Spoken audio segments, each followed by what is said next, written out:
Eu gosto muito de citar o episódio do aquele terrorista italiano, o Cesare Battisti, né? Que fez um ato terrorista lá, veio para cá para o Brasil, e aqui a nossa Suprema Corte o tratou como, não, tranquilo, crime político, perdoado, não sei o que lá, ficou aqui. E aí, com o ministro de Justiça, que é negócio todinho, não, vamos aliviar pro cara, porque o cara não é companheiro. E aí, nesse caso, diante dessa situação, ele ficou por aqui de boa. Né, o então candidato falou assim: se eu for eleito, ele vai ser preso. Quando o cara foi eleito, cadê o Battisti? Battisti subiu. Aí souberam que ele estava lá na Bolívia. Brasil manda um avião para lá. Não, a gente vai buscar para levar para a Itália. Aí a Itália, precisa não. Brasil assistindo Velozes e Furiosos, seu presidente, me desculpa, mas o cara do Velozes e Furiosos, no filme que ele fez quando veio para cá, ele fez assim, ó, isso aqui é Brasil, entende? Então vamos fazer um negócio, a gente leva o nosso, foi no filme, o que acontece? Charlie Chaplin não tem mais não, agora é Velozes e Furiosos, Fernando. Então, e TV de válvula também não dá para encontrar. Aí em relação a isso, o que acontece? Você olha para essa cena em que o cara numa hora é culpado, numa outra ele é inocente, numa hora fulano é isso, outra hora fulano é aquilo, uma hora pode negócio, outra hora não pode. Eu, por exemplo, já não sei mais o que é o que.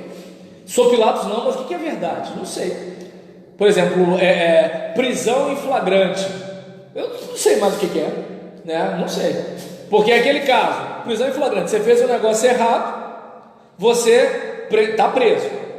Mas aí você vai e faz um mandado. Só que o mandado é para uma situação que é assim, para o endereço tal, lugar tal, não sei o que lá e tal. Aí você tem um mandado de prisão em flagrante. Como assim?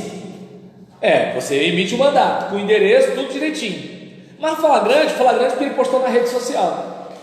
Aí o pessoal que estava em defesa do deputado, um deputado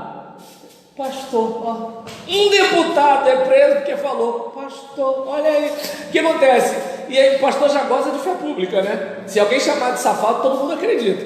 E o que acontece? Aí nessa brincadeira, é mentira? Eu não me apresento como pastor para ninguém. Os crentes falam mal de pastor, imagina quem não aguenta. O quê? Aí nessa brincadeira, não apresento não, deixa o pessoal depois me conhecer, beleza. Aí voltando nesse assunto, o que acontece? Pensa bem, você tem uma situação em que o deputado é preso por causa desse lance aí. E aí você vê que o pessoal bolsonarista pegou um monte de vídeo de gente naquela época que o Lula estava para ser preso, desejando a mesma coisa, tem que fechar, tem que não sei o que lá, tem que não sei o que, e pá. Aconteceu alguma coisa? Não. Então peraí, se o mandado de prisão em flagrante ele tem, né, ele é um elástico, se o teu texto está teu vídeo está na internet, cabe o mandado e cabe o flagrante, então cadê os outros vídeos? Aí o que acontece? Qual é o problema? Não se legislou sobre esse assunto. Então pode ser qualquer coisa. É como, por exemplo, na Constituição está escrito lá, união estável é uma coisa feita entre um homem e uma mulher, e pode ser convertida em casamento. Aí a gente tem uma interpretação, né, com as pessoas com notável saber jurídico, a gente tem uma interpretação de que ali onde está um homem e uma mulher, pode ser aplicado para homem com homem e para mulher com mulher. E não sei se dá para entender, não me refiro aqui ao meu posicionamento de crente, entendendo que é pecado, porque eu entendo que o imposto do homossexual não tem sexo, entende? O imposto do homossexual, ele é cidadão, se o Brasil decidir, ele tem direito, pronto, acabou. Só que o problema é que foi o judiciário fazendo um trabalho legislativo. E aí o que acontece? Quando o trabalho do judiciário é guardar e não criar, né? E aí nesse caso, observa bem, onde está lá, um homem e uma mulher serve para homem com homem, serve para mulher com mulher. Mas o texto está dizendo que é homem com mulher. A gente, né, segundo fulano, beltrano, ciclano, né, noves fora, A igual a B, está resolvido. E o que acontece? Quando chega na parte de ser convertido em casamento, tem juiz que fala o quê? Não vou casar. Vai sim, porque o texto da união estável diz que você pode converter em casamento. Mas se homem com mulher e mulher com homem pode ser transformado em homem com homem, mulher com mulher. Então a parte que está dito que pode converter em casamento, também pode não converter. Não, tem que casar. Se o juiz não resolver essa parada aí, entende? O juiz que não foi concursado, né, mantém nobre saber jurídico e agora está mandando no juiz que foi concursado, vai chamar para conversa. Então todo mundo acata, né, porque lei não se discute, se cumpre. E nesse caso, a não ser, por exemplo, o episódio, né, que era para destituir da presidência um determinado senador e o Senado ali fechou com ele, mas era outro governo. Então, quanto a essa situação, observa bem como as coisas são. Aí você vê essa insegurança, que você não sabe o que, como o Fernando falou. Essa volta foi por causa da fala dele, que assim, você não sabe o que te espera amanhã, você não sabe, até porque qualquer coisa, pode ser qualquer coisa, né? Então é aquele caso, bem, isso aqui é plástico, mas aí o povo começa a dizer, é um plástico que se sente vidro, aí o dia que você fala assim, não, isso é plástico, ódio religioso, acabou. Então a coisa está mais ou menos assim, né? Então hoje pode parecer estranho eu dizer que sou um branco no corpo de um negro, hoje pode parecer estranho, mas assim, outras coisas eram estranhas e não são mais. Hoje, se eu chegar num médico e dizer que eu não me sinto feliz, me sinto angustiado com esse braço, e eu falar assim, tira esse braço, vão dizer que eu sou doido. Mas se eu for pedir para tirar o meu pênis, aí o médico já vai dar uma recuada, porque se ele bater de frente, ele pode ter problema.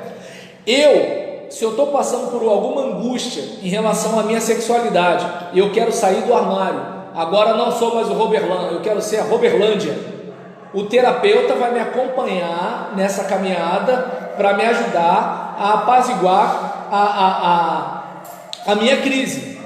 Agora, digamos que eu estou na prática homossexual e vou procurar o terapeuta, assim, eu não estou feliz assim, eu pensei que eu seria, mas não estou. Se ele for me ajudar, ele pode ter problema. Então, observa bem, devido a essas situações todas, como é que você faz para viver? Eu não sei, né? Então, mas graças a Deus, nesse momento aqui, tinha dado tudo certo. Embora alguns dizem que quando isso deu tudo certo, foi aí que a igreja começou a ter problema, certo? Então, vamos correr aqui agora, mas acredito que seria importante a gente observar isso aqui. Seguindo para um próximo texto, falando ainda do apoio de Constantino à igreja, a restituição dos bens eclesiásticos, só que agora a partir do texto não de Lactâncio, mas de Eusébio. Vamos lá. Salve, estimadíssimo Anulino, é costume de nossa benevolência exigir que as coisas pertencentes ao direito à lei não só sejam respeitadas, mas também restituídas. Não era bem assim, né? Mas tudo bem, mas deixa eu continuar lendo. Portanto, mandamos que, ao receber esta carta, faça com que sejam restituídas imediatamente às igrejas cristãs as propriedades que estejam sob o poder de qualquer pessoa em qualquer cidade ou lugar. É nossa vontade que voltem aos seus proprietários legais o que as referidas igrejas possuíam outrora. Toda vez que a vossa fidelidade souber ser verdadeira esta nossa injunção, ponha mãos à obra para que, quanto antes, lhes sejam devolvidos os jardins, as casas e qualquer outra propriedade que legalmente lhes tenha pertencido, de modo que conste que obedeceu ao nosso preceito.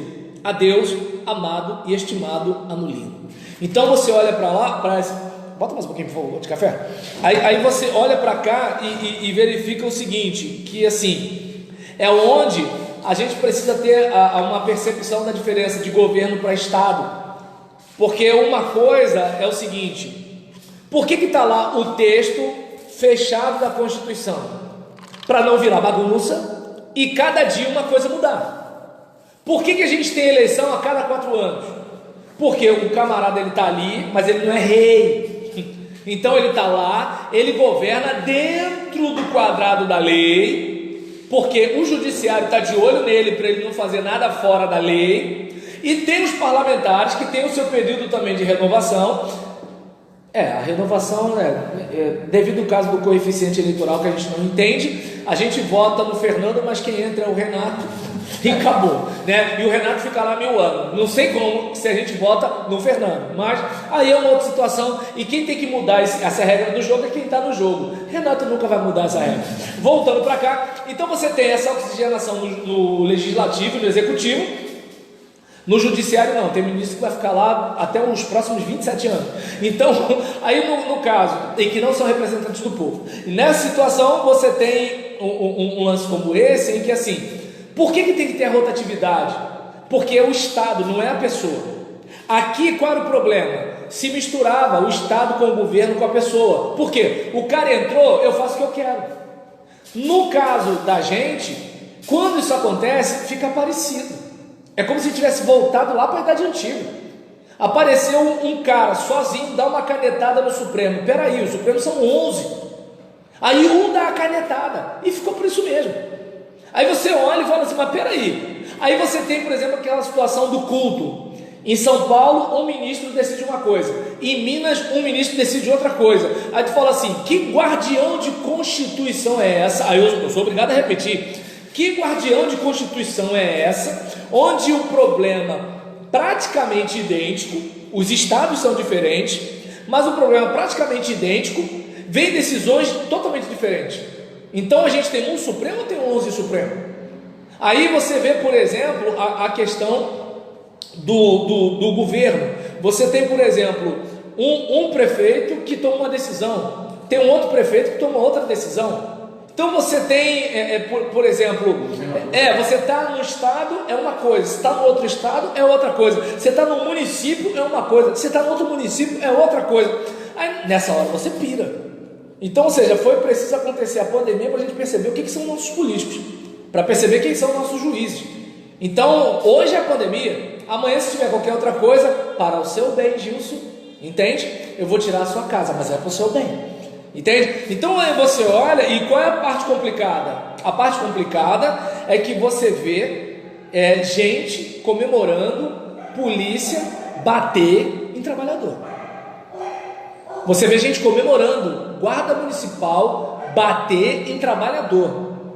Quando, por exemplo, um policial baiano surtou, como diz a mídia, embora ele surtou entrando no carro, indo para um lugar popular, atirando para o alto e citando frases, de palavras de ordem. É um surto diferente, na minha opinião, mas tudo bem. Mas assim, aí você olha para esse caso todo, ou seja, enquanto um policial se sentiu angustiado de fazer isso, civis batendo palma. E os civis que sempre ficaram, polícia, para que precisa de polícia? Certo? Então aí você vê que assim, tem alguma coisa errada. Mas agora, quando a gente olha para cá, aqui justifica. A gente está falando de império. O cara é um rei. Ele manda e desmanda. Agora, no Brasil já tem 3 poderes para não ter um acima dos outros. Mas